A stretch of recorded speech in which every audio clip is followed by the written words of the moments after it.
Hare Krishna, Hare Krishna,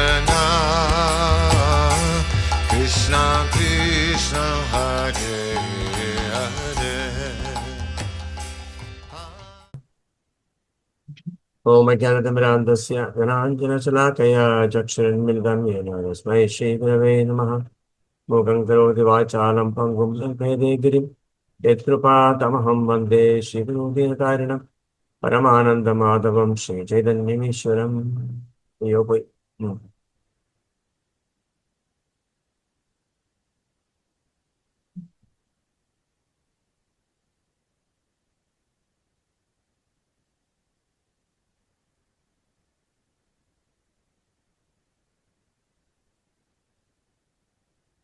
नमो विष्णुपादाय कृष्णप्रेष्ठाय भूतले श्रीमते जयपताकस्वामिनिति नामिने नमाचार्यपादाय निताय कृपापदायिने गौरकथा दामदाय नगरग्रामतारिणे जय श्री कृष्ण चैतन्य। नमो विष्णुपदाय कृष्णप्रेष्ठाय भूतले श्रीमते भक्तिवेदांत स्वामिनिति नामिने नमस्ते सारस्वते देवे गौरवाणी प्रचारिणे निर्विशेष शून्यवादी पाश्चात्यदेशतारिणे जय श्री कृष्ण चैतन्य प्रभु नित्यानंद श्री अद्वैत गदाधर श्रीवासुदेव गौरभक्तवृंद।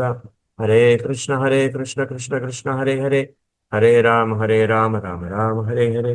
योऽन्तःप्रविश्य मम वाचमिमां प्रसुप्तां सञ्जीवयति अखिलशक्तिधरस्वधाम्नाम् अन्यां सहस्रचरणश्रवणत्वगादीन् प्रणन् नमो भगवते पुरुषाय तुभ्यम्। हरे कृष्ण नमस्कारम।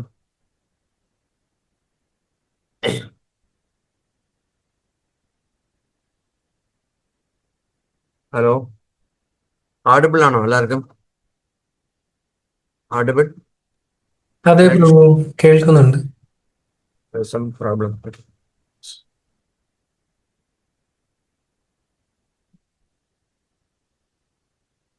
ഹരേ കൃഷ്ണ മഹാമന്ത്രം, അതിന്റെ പ്രാധാന്യം എന്താണെന്ന് ചോദിച്ചാൽ നമുക്കെല്ലാം എന്നും കേൾക്കണമല്ലോ. ഒന്ന്, എന്നും കേൾക്കണമെങ്കിൽ നമ്മൾ ഒരിക്കലും വിചാരിക്കാത്തൊരു കാര്യമാണ്. കാരണം ഭഗവാനും ഭഗവാന്റെ നാമത്തിനും വ്യത്യാസമില്ല. നാമനാമിനോരഭേദ. ഹരേ കൃഷ്ണ മന്ത്രം ജപം ചെയ്യുമ്പോൾ ആ മന്ത്രത്തില് ഭഗവാനുണ്ട്, ഭഗവാന്റെ സാന്നിധ്യമുണ്ട് എന്നുള്ള കാര്യം നമുക്കറിയാം എങ്കിലും നമ്മൾ അറിയില്ല, നമ്മൾ ഓർമ്മിക്കുന്നില്ല. ഒന്ന് പ്രശ്നം. അതുകൊണ്ട് എന്താ ഉണ്ടാവണം എന്ന് വെച്ചാൽ നമുക്ക് ശ്രദ്ധ കിട്ടുന്നില്ല. ഹരേ കൃഷ്ണ കൃഷ്ണ കൃഷ്ണ ഹരേ ഹരേ, ഹരേ രാം രാം രാം ഹരേ ഹരേ എന്നുള്ള മഹാമന്ത്രം ജപിക്കുന്നതാണ് നമ്മുടെ ജീവിതത്തിൽ നമുക്ക് കിട്ടിയിട്ടുള്ള ഏറ്റവും വലിയ സൗഭാഗ്യം. കാരണം ഭഗവാൻ നമ്മോടൊപ്പം ആ സമയത്ത് ഉണ്ടാവും എന്നുള്ളത് തന്നെയാണ്. പക്ഷെ നമ്മളത് ഓർമ്മിക്കുന്നില്ല. എന്താ ഓർമ്മിക്കാത്തതിന് കാരണം? പല പല കാരണങ്ങളുണ്ട് ഓർമ്മിക്കാത്തതിന്, അല്ലെ? എന്തൊക്കെ കാരണമുള്ള? നമുക്ക് നിറയെ ഭൗതികമായിട്ടുള്ള ആഗ്രഹങ്ങളുണ്ട്, പ്രശ്നങ്ങളുണ്ട്, അടുത്തെന്ത് ചെയ്യണം എന്നുള്ള വിചാരങ്ങളുണ്ട്. മനസ്സ് എപ്പോഴും എൻഗേജ്ഡ് ആയിട്ടിരിക്കുന്നുണ്ട്, ഭൗതികമായിട്ടുള്ള കാര്യങ്ങൾ എൻഗേജ് ആയിരിക്കുന്നുണ്ട്. നമുക്ക് ഭഗവാനെ സ്മരിക്കാൻ കഴിയുന്നില്ല. ശ്രവണം, ഭഗവാന്റെ നാമം കേൾക്കുക എന്നുള്ളത് മുഖ്യമായിട്ടുള്ള കാര്യമാണ്. അതുപോലെ കീർത്തനവും വളരെ ഇമ്പോർട്ടൻ്റ് ആണ്. ഹരേ കൃഷ്ണ മന്ത്രം ജപിക്കുമ്പോൾ ഈ രണ്ട് കാര്യങ്ങളും ഒരുപോലെ നടക്കുകയാണ്, ശ്രവണവും കീർത്തനവും. അപ്പോ ഹരേ കൃഷ്ണ ജപിക്കുമ്പോൾ കേൾക്കുകയും വേണം. ഇതാണ് മെഡിറ്റേഷൻ. അതിന് പല തടസ്സങ്ങളുണ്ട് നമുക്ക്. അതായത് മൂന്നാമത്തെ കാര്യമാണ്, അതായത് ആദ്യം ശ്രവണം. ഹരേ കൃഷ്ണ മന്ത്രം കേൾക്കുമ്പോൾ നമ്മളുടെ മനസ്സ് ഭഗവാന്റെ ചിന്തകൾ നിറയും. മനസ്സിൽ കേൾക്കുമ്പോഴേക്കും ഭഗവാന്റെ ചിന്തകൾ നിറയും. കീർത്തനം ചെയ്യുമ്പോൾ എന്താ ഉണ്ടാവുക? കീർത്തനം ചെയ്യുമ്പോൾ നമ്മളുടെ നാവില് ഭഗവാൻ എപ്പോഴും ഉണ്ടാവും. മൂന്നാമത്തെ കാര്യമാണ് സ്മരണം. സ്മരണം എന്നുള്ളത് നമ്മളുടെ ഹൃദയത്തില് ഭഗവാനെ പ്രതിഷ്ഠിക്കും. അപ്പോ ആദ്യം ഭഗവാനെ കൊണ്ടുവന്നു ശ്രവണം വഴി, പിന്നെ നമ്മുടെ കയ്യിലായി, നമ്മുടെ പൊസഷനിലായി, നമ്മുടെ നാട്ടിൽ തന്നെയായി കീർത്തനം, പിന്നെ സ്മരണം നമ്മുടെ ഹൃദയത്തിൽ പ്രതിഷ്ഠിക്കുക. ഈ സ്മരണം എന്നുള്ളത് ഇല്ലാത്തത് കൊണ്ടാണ് നമുക്ക് ഭഗവാനെ പറ്റി, ആ സ്മരണം വരാത്തത് കൊണ്ടാണ് നമുക്ക് എന്ത് ചെയ്യാം? ഭൗതികമായിട്ടുള്ള കാര്യങ്ങളിലേക്ക് മനസ്സ് ഓടിപ്പോകും. എന്താണോ നമ്മൾ സ്മരിക്കുന്നത് അതിലേക്ക് മനസ്സ് മുഴുകിക്കൊണ്ടേയിരിക്കും.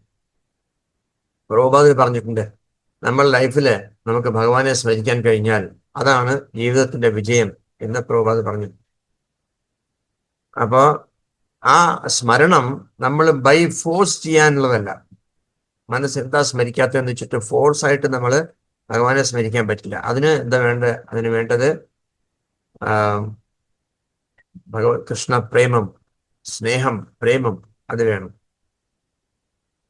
അങ്ങനെ ഹരേ കൃഷ്ണ മന്ത്രം കേൾക്കും തോറും, ജപിക്കും തോറും ആ പ്രേമം നമ്മുടെ മനസ്സിൽ ഉദയമാകുന്നു. ആ പ്രേമം നമ്മുടെ മനസ്സിൽ വരണു. അപ്പോ സ്മരണം എന്നുള്ളത് ഒരു തനിയായിട്ടുള്ള ഒരു പദ്ധതിയല്ല. വെറുതെ ഇരുന്ന് സ്മരിക്കാമെന്ന് വെച്ചാൽ അങ്ങനെ സ്മരണമൊന്നും വരില്ല. അതിനാദ്യം ഹരേ കൃഷ്ണ മന്ത്രം ജപം ചെയ്യണം. അത് കഴിഞ്ഞ് ഭഗവാന്റെ നാമത്തെ കേൾക്കണം. അത് കഴിഞ്ഞാലേ ഭഗവാൻ മേലെയുള്ള ആഗ്രഹം നമുക്ക് കൂടുള്ളൂ. രുക്മിണി ദേവി ഭാഗവതത്തില് ഒരു ഭാഗമുണ്ട്. രുക്മിണി ദേവിക്ക് അവിടെയുള്ള ഒരു ബ്രാഹ്മണൻ രുക്മിണി ദേവിയോട് ഭഗവാനെ പറ്റി പറഞ്ഞാണ് രുക്മിണിക്ക് ഭഗവാനെ വേണം, ഭഗവാനെ തന്നെ കല്യാണം കഴിക്കണം എന്നുള്ള ആഗ്രഹം വന്നത്. അപ്പൊ ആദ്യം രുക്മിണി ദേവിയും കേൾക്കുകയായിരുന്നു, കണ്ടിട്ടില്ല കൃഷ്ണനെ അതുവരെ. ഭഗവാനെ പറ്റി കേൾക്കും തോറും ഭഗവാനോട് അസോസിയേറ്റ് ചെയ്യണം, ഭഗവാന്റെ കൂടെ ഇരിക്കണം എന്നുള്ള ആഗ്രഹം ഉണ്ടാവുകയും അതുകൊണ്ടാണ് രുക്മിണി സ്വയംവരം എന്നുള്ളൊരു. അപ്പൊ ഭഗവാൻ എന്ത് ചെയ്തു? അങ്ങനെ അളവറ്റ ആഗ്രഹം വന്നപ്പോ ശരിക്കും ഇത് തന്നെ മതി എന്ന് തോന്നിയപ്പോ ഭഗവാൻ നേരിട്ട് വന്ന് രുക്മിണിയെ സിംഹക്കൂട്ടത്തിന്റെ ഇടയിൽ നിന്ന് മാനിനെ പോലെ ഭഗവാൻ വന്ന് കൂട്ടിക്കൊണ്ടുപോയി എന്നാണ് ഭാഗവതം പറയുന്നത്. അതുപോലെ നമുക്കും നമ്മുടെ ചിന്തകളും സിംഹക്കൂട്ടങ്ങളുണ്ട് മൂടിയിരിക്കുകയാണ്. കാമം, ക്രോധം, ലോഭം, മോഹം, മതം, മാത്സര്യം. ഇതിൽ നിന്ന് നമുക്ക് എന്ത് ചെയ്യാം? നമ്മളെ വന്ന് ഭഗവാൻ കൂട്ടിക്കൊണ്ടുപോകും സ്മരണം ചെയ്യുന്നത്. എങ്ങനെയാ സ്മരണം വരിക? ഭഗവാനെ പറ്റി കേൾക്കുക, ഹരേ കൃഷ്ണ മന്ത്രം ജപം ചെയ്യുക, ഭഗവാനെ പറ്റി പറയുക. ഇതെല്ലാം ചെയ്യുമ്പോൾ ഓട്ടോമാറ്റിക്കലി നമുക്ക് ഭഗവാന്റെ മേലെയുള്ള സ്നേഹം കൂടുകയും ഭഗവാന്റെ മേലെയുള്ള കൃഷ്ണ പ്രേമം കൂടുകയും അതേസമയം ഭഗവാൻ നമ്മളെ രക്ഷിക്കും. ഒരു തവണ ഭഗവാൻ വന്നു എന്ന് വെച്ചോളൂ നമ്മുടെ മനസ്സിലേക്ക്, പിന്നെ ഒരിക്കലും മായക്കൊന്നും ചെയ്യാൻ പറ്റില്ല. മായ ശരിക്കും പവർഫുൾ തന്നെയാണ്. ശരിക്കും മായ പവർഫുൾ തന്നെയാണ്. പക്ഷേ അങ്ങനെ അത്രയും പവർഫുൾ ആയിട്ടുള്ള മായ, ആ മായയ്ക്ക് ഭഗവാൻ നേരിട്ട് ഒന്നും ചെയ്യാൻ പറ്റില്ല. മായ നമ്മുടെ നിന്ന് കൃഷ്ണനെ കൊണ്ടുപോകണം. കൃഷ്ണന്റെ അടുത്ത് നിന്ന് നമ്മളെ വലിച്ചുകൊണ്ട് പോകുന്നതുകൊണ്ട് മായ പവർഫുൾ ആണെന്ന് പറയാൻ പറ്റില്ല. എപ്പോഴാണ് പവർ ആകുന്ന മായ? നമ്മൾ എപ്പോഴാണോ ഭഗവാനിൽ നിന്ന് പുറംതിരിയുന്നത്, ഭഗവാനെ കാണാനുള്ള ആഗ്രഹം ഇല്ലാണ്ടിരിക്കുന്നത്, ആ സമയത്താണ് മായ അതിന്റെ പവർ കാണിക്കുന്നത്. അപ്പൊ ഭക്തി എന്ന് പറഞ്ഞാല് അതൊരു പ്രോസസ്സാണ്. നമ്മുടെ മനസ്സിനെ ഭഗവാനിലേക്ക് തിരിക്കാനുള്ള പ്രോസസ്സ്. അങ്ങനെ തിരിച്ച് ഭഗവാനിലേക്ക് പോകാനുള്ള ഓരോ നിമിഷവും ആ ചിന്ത നമ്മുടെ മനസ്സിൽ വരുമ്പോഴേക്കും നമുക്ക് മായയിൽ നിന്ന് രക്ഷപ്പെടാം. നമുക്ക് കൂടുതൽ സ്മരണം ചെയ്യാൻ പറ്റും. അതെപ്പോഴാ പറ്റുക? നമ്മൾ വന്നിട്ട് നാച്ചുറൽ ആക്കണം. ആദ്യമൊക്കെ നമ്മൾ വിചാരിച്ച് ഭഗവാനെ സ്മരിക്കാൻ വേണ്ടിയിട്ട് നമ്മൾ വിചാരിക്കേണ്ടി വരും, ശ്രമിക്കേണ്ടി വരും. പക്ഷെ അത് നമ്മൾ നാച്ചുറൽ ആകുന്ന വരെ ഓരോ നിമിഷവും നമ്മൾ ഭഗവാനെ സ്മരിക്കാൻ ശ്രമിച്ചുകൊണ്ടിരിക്കണം എന്നുള്ളതാണ്. അപ്പൊ മായ പല രീതിയിൽ നമ്മളുടെ ശ്രദ്ധയെ മാറ്റുന്നുണ്ട്. മായ എന്തുകൊണ്ടാണ് ഭഗവാനെ സ്മരിക്കാൻ നമുക്ക് പറ്റാത്തത്? എങ്ങനെയൊക്കെയാണ് മായ നമ്മുടെ മനസ്സിനെ വലിച്ചു പിടിച്ചുകൊണ്ട് ഭഗവാനിൽ നിന്ന് വലിച്ചു കൊണ്ടുപോകുന്നത് നമ്മൾ അറിഞ്ഞിരിക്കണം. അറിയുമ്പോൾ അതിൽ നിന്ന് രക്ഷപ്പെടാനുള്ള ശ്രമങ്ങൾ ചെയ്യാൻ പറ്റും. ആദ്യം മായ എന്താ ചെയ്യണമെന്നറിയോ? നമ്മുടെ മനസ്സിനെ ഡൈവേർട്ട് ചെയ്ത് വിടും, വഴി തിരിച്ചു വിടും. ചിലപ്പോൾ കാണാറില്ലേ, ചിലപ്പോൾ ചില ആൾക്കാർ ഇവിടെ പോണ വഴി എന്താന്ന് ചോദിക്കുമ്പോൾ ചില ആൾക്കാർ മനഃപൂർവ്വം വഴി മാറ്റി വിടാറുണ്ട്. അതുപോലെ നമ്മുടെ മനസ്സിനെ വഴിമാറ്റി വിടും മായ. എങ്ങനെ? സോഷ്യൽ മീഡിയ, വാട്സപ്പ്, അതുപോലത്തെ കാര്യങ്ങൾ. ഓഫ്കോഴ്സ് അത് ഇതിനു വേണ്ടിയും നാമം ജപിക്കാൻ വേണ്ടി ഉപയോഗിക്കുമ്പോഴേക്കും അത് ഭഗവാനിലേക്ക് അടുപ്പിക്കുകയാണ്. മറ്റു കാര്യങ്ങൾ കാണുമ്പോഴേക്കും ഭഗവാനിൽ നിന്ന് അകറ്റുകയാണ് ചെയ്യുന്നത്. പണത്തിന് വേണ്ടിയുള്ള ആഗ്രഹം, സ്ഥാനമാനങ്ങൾക്ക് വേണ്ടിയുള്ള ആഗ്രഹം, ഭൗതികമായിട്ടുള്ള എന്താ പറയുക അറ്റാച്ച്മെന്റ്, പ്രസ്റ്റീജ്, കാമം, ക്രോധം, ഇതെല്ലാം മായയുടെ ഇൻസ്ട്രുമെന്റ്സ്. മായ നമ്മളെ ഇത് തരുന്നത് വഴി മായ നമ്മളെ ഭഗവാനിൽ നിന്ന് നമ്മുടെ അറ്റൻഷൻ തിരിച്ചുവിടും, വഴി മാറ്റിവിടും മായ. കെയർഫുൾ. പിന്നെ മായ എന്താ ഉണ്ടാക്കുന്നത്? മായ വന്നിട്ട് ഒരു ഫാൾസ് ആയിട്ടുള്ള ഐഡന്റിറ്റി ഉണ്ടാക്കും. ഞാൻ ഇന്നാരാണ്, ഞാൻ ഇങ്ങനെയാണ്, ഞാൻ അങ്ങനെയാണ്, ഞാൻ ഈ ശരീരമാണ്. ഇങ്ങനെ ഒരു ഫാൾസ് ആയിട്ടുള്ള ഐഡന്റിറ്റി ക്രിയേറ്റ് ചെയ്ത് നമ്മളെ അടിച്ചേക്കും. അതുകൊണ്ട് നമുക്ക് ഭഗവാനെ സ്മരിക്കാൻ സാധിക്കില്ല. പിന്നെ മായ വന്നിട്ട് 16 ഭഗവത്ഗീത 11 അധ്യായത്തിൽ ഭഗവാൻ പറയുന്ന പോലെ മായ നമുക്ക് എന്താ പറയുക, അത്ര അധികം അനിയന്ത്രിതമായിട്ടുള്ള ആങ്സൈറ്റി, ഉത്കണ്ഠ കൊടുക്കും. ആ ഉത്കണ്ഠ കൊടുക്കുമ്പോ എന്താ ചെയ്യാ? മായ അത്രത്തോളം ഉത്കണ്ഠ കൊടുക്കുമ്പോൾ നമ്മൾ ഭഗവാനെ മറക്കും. മായ 6 ശത്രുക്കളെ നമുക്കെതിരായിട്ട് ഉപയോഗിക്കും. കാമം, ക്രോധം, ലോഭം, മോഹം, പദം, മത്സര്യം, ഇവരെ അഴിച്ചുവിടും മായ. പിന്നെ മായ എന്താ ചെയ്യുക?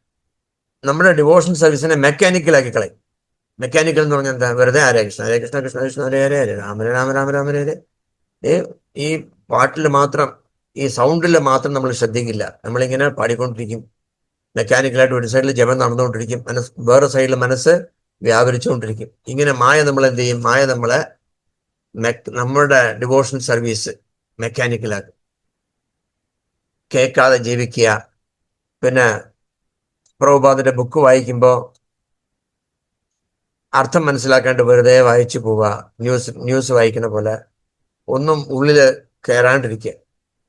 മനസ്സ് അറ്റൻഷനില്ലല്ലോ, അപ്പൊ വായിച്ചത് മനസ്സിലാവാണ്ടിരിക്കുക. കേട്ടിട്ടുണ്ട് പലപ്പോഴും, പ്രഭുജി ക്ലാസ് കേൾക്കുമ്പോൾ എല്ലാം എനിക്ക് അറിയുന്നുണ്ട്, മനസ്സിലാവുന്നുണ്ട്, പക്ഷെ അത് കഴിയുമ്പോൾ മറന്നുപോകും. എന്താ കാരണം? ഇതാണ് മായയുടെ ടെക്നിക്കാണ്. നമ്മളെ ഡിവോഷൻ സർവീസ് മെക്കാനിക്കലാക്കുക. നമുക്ക് ഭഗവാൻ എന്തെങ്കിലും പാചകം ചെയ്യണോ, പാചകം ചെയ്യുമ്പോൾ മനസ്സ് മെക്കാനിക്കായി, അയ്യോ ഒന്നും തീരണമല്ലോ ഈശ്വര, ഒരുപാട്. അപ്പൊ എന്താ ഉണ്ടാവുക? ഉപ്പിടാൻ മറക്കും, അല്ലെങ്കിൽ എന്തെങ്കിലും ചെയ്യാൻ മറക്കും, അല്ലേ? അത് ശ്രദ്ധയില്ലാത്തതിന്റെ കുഴപ്പമാണ്. അപ്പൊ ഈ കാര്യങ്ങൾ നമ്മുടെ ശ്രദ്ധയെ മാറ്റിവിടുക. നമ്മുടെ ബിസിനസ്സിന് വേണ്ടി ചിന്തിക്കുക, ജപം ചെയ്യുമ്പോൾ തന്നെ. ഇങ്ങനെയൊക്കെയാണ് മായ നമ്മളെ ഡിവോഷണൽ സർവീസിൽ നിന്ന് അകറ്റിവിടുന്നത്. പിന്നെ വേറൊരു കാര്യമുണ്ട്, മായ നമ്മളെ എന്താ പറയുക, സെൻസസ്, ഇന്ദ്രിയങ്ങളെ വെച്ച് മായ നമ്മളുടെ അറ്റൻഷൻ ഡൈവേർട്ട് ചെയ്യും. വിശ്വാമിത്ര മുനിയുടെ ഉദാഹരണം കേട്ടിട്ടില്ലേ? വിശ്വാമിത്ര മുനി അതികഠിനമായിട്ട് തപസ് ചെയ്തു. കലിയുഗത്തിൽ ഹരേ കൃഷ്ണ മഹാമന്ത്രം അറ്റൻഷനോടെ ജപിക്കണതേ വിശ്വാമിത്രൻ ചെയ്ത പോലെ വലിയ തപസ്സാ. അപ്പൊ വിശ്വാമിത്ര മുനി തപസ് ചെയ്യുമ്പോ എന്താ ഉണ്ടായത്? ഒരു മേനക വന്നിട്ട് ഡാൻസ് ചെയ്തപ്പോ മേനകയുടെ ചെലങ്ക സൗണ്ട് കേട്ടപ്പോ മെല്ലെ മെല്ലെ കണ്ണു തുറന്നു, അല്ലേ? അപ്പൊ ഇന്ദ്രിയങ്ങളല്ലേ, മെല്ലെ കണ്ണു തുറന്നു. ആദ്യം കേട്ടു, പിന്നെ കണ്ടു, പിന്നെ അത് സ്മരണയായി മനസ്സിലേക്ക് ഇറങ്ങി. ഇങ്ങനെ അദ്ദേഹത്തിന്റെ തപം മുഴുവനും ഇല്ലാണ്ടായി, തപസ് മുഴുവനും. പിന്നെ വേറൊരു വലിയ പ്രശ്നമുള്ളതെന്ന് വെച്ചാൽ മായ മരണം വരും എന്നുള്ള കാര്യം നമ്മളിന്ന് മറച്ചു പിടിക്കും. അതാണ് എഴുത്തച്ഛൻ പാടിയിട്ടുള്ളത്. മരണം വരുമിനിയെന്നു നിനച്ചിഹമരുക സതതം നാരായണ ജയ. മരണം വരുമിനി എന്ന് നനച്ച് ഇഹമരുക. ജീവിക്കുമ്പോൾ മരണം വരും എന്നുള്ള കാര്യം ഓർമ്മിക്കുക. അതിനുശേഷവും ജീവിതമുണ്ട്. അതിനുശേഷം നമ്മൾ വേറൊരു ശരീരത്തിലേക്ക് പോകാൻ പാടില്ല. നമുക്ക് ഭഗവാന്റെ അടുത്തേക്ക് പോകണം എന്നുള്ള ചിന്ത നമുക്ക് ഉണ്ടാവണില്ല. കാരണം മരണത്തെക്കുറിച്ചേ മറന്നുപോകണം. പിന്നെ എങ്ങനെയാ മരണത്തിന് ശേഷമുള്ള കാര്യത്തെപ്പറ്റി ചിന്തിക്കണം? ഭഗവാന്റെ അടുത്തേക്ക് പോണ കാര്യങ്ങൾ എങ്ങനെ ചിന്തിക്കണം? അപ്പൊ അതുകൊണ്ട് മരണത്തെ മറച്ചു വയ്ക്കും. അത് മായയുടെ വേറൊരു ടെക്നിക്കാണ്. മരണം വരുമെന്ന് നമ്മൾ മറന്നു പോകും.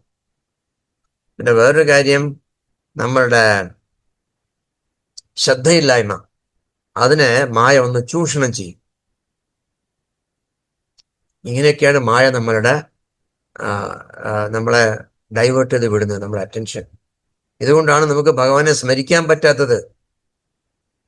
എന്തൊക്കെയോ പറയണുണ്ട്, എന്തൊക്കെയോ കേൾക്കണുണ്ട്, പക്ഷെ മനസ്സിനുള്ള ഒന്നും പോണില്ല.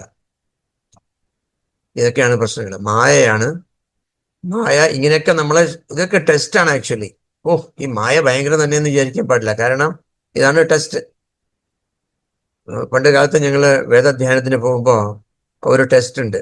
അതായത് ഒരു റൂമില് ഒരു 100 പേരെ ഇരുത്തിയിട്ട് ആ മന്ത്രം എന്തെങ്കിലും സൂക്തമാണോ എന്ത് മന്ത്രമാണോ വെച്ചാൽ മന്ത്രം തെറ്റാണ്ട് പറയാൻ പറയും, അല്ലെ വിഷ്ണു സഹസ്രനാമം തെറ്റാണ്ട് പറയുക. റൂമിന്റെ ഉള്ളിൽ 150 പേരിരിക്കും, അവരെല്ലാം ആയിപ്പോയി ആയിപ്പോയി ശബ്ദം ഉണ്ടായിക്കൊണ്ടിരിക്കുക.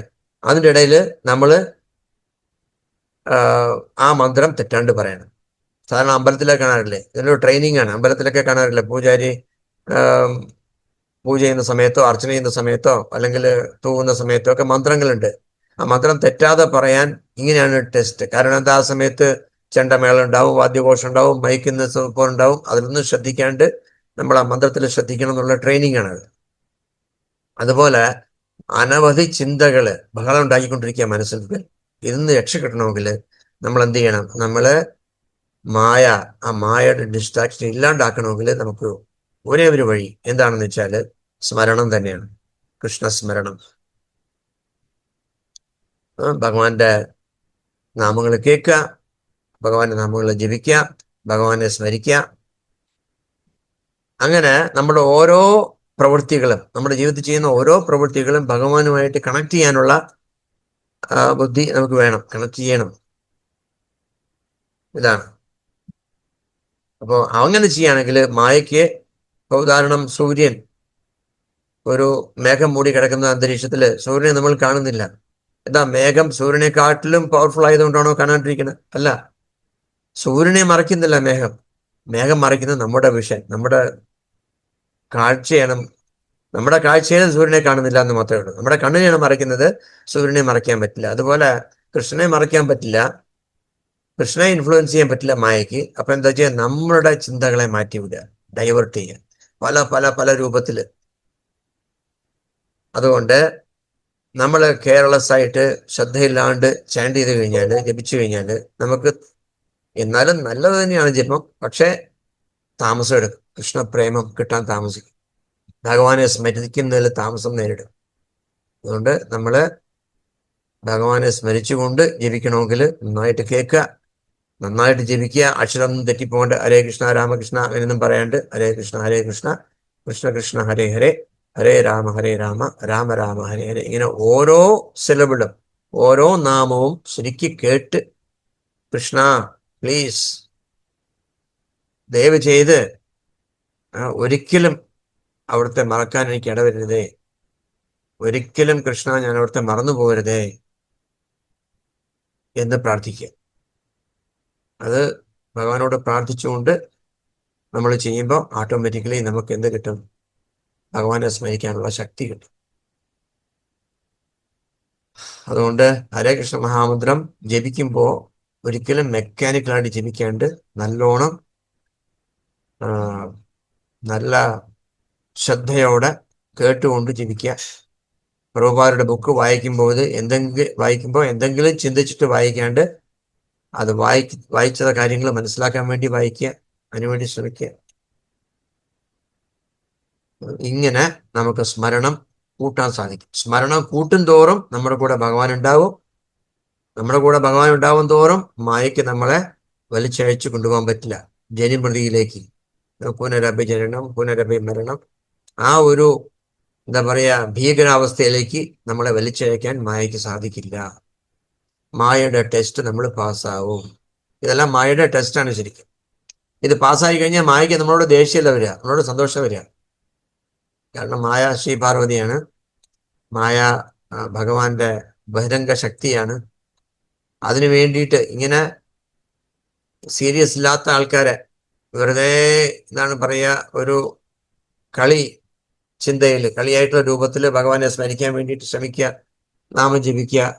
ചിലപ്പോൾ പറയണം നാരായണ കൃഷ്ണ എന്നൊക്കെ ചിലപ്പോൾ പറയാറുണ്ട്, എന്തെങ്കിലും തമാശയായിട്ട് പറയാറുണ്ട്. അങ്ങനെ ജപിച്ചുകൊണ്ട് കാര്യമില്ല. നമുക്ക് ഭഗവാന്റെ മേലെ ലവ് ഉണ്ടാവില്ല, ഭഗവാന്റെ മേലെ പ്രേമം ഉണ്ടാവില്ല. അതിന് നമ്മൾ നല്ലോണം ഗൗനിച്ച് നല്ല ശ്രദ്ധയോടെ ഹരേ കൃഷ്ണ കൃഷ്ണ കൃഷ്ണ ഹരേ ഹരേ, ഹരേ രാമ രാമ രാമ ഹരേ ഹരേ. Thank you. ഹരേ കൃഷ്ണ. എല്ലാവർക്കും ശ്രദ്ധയോടെ ഭഗവാനെ പറ്റി ചിന്തിച്ചുകൊണ്ട് ഭഗവാന്റെ സ്മരണയോടെ ജപിക്കാൻ സാധിക്കട്ടെ എന്ന് പ്രാർത്ഥിക്കണു.